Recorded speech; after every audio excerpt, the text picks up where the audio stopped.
mun valikoima lumilinkoja. Mikä näistä on sulle sopiva? Kun valitset pieneen pihaan lumilinkoa, niin tässä on 2 oikein varteenotettavaa vaihtoehtoa. Tarmon polttomoottorikäyttöinen, 57-senttinen työleveys, pieni, ketterä, kevyt, käsitellä pienessä pihamaassa. Ja sitten tässä on Milkkari akkumalli. Sanoisin, että noin 600 eurolla saa jo aivan käytösen pienessä pihamalla. Varsinkin kaupunkiolosuhteisiin akkukäyttöinen on oikein hiljainen ja hyvä valinta. Tässä 2 vaihtoehtoa, keskisuureen tai isompaan pihamaan.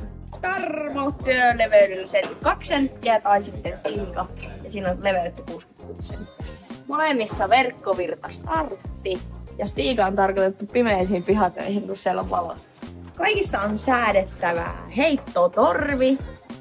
Näin. Korkeutta pystyy. Vähän isompiin urakointihommiin tämmönen rammin lumilinko mönkiään. Jos löytyy mönkiä, jos ei löydy, niin osta se mönkiäkin meiltä.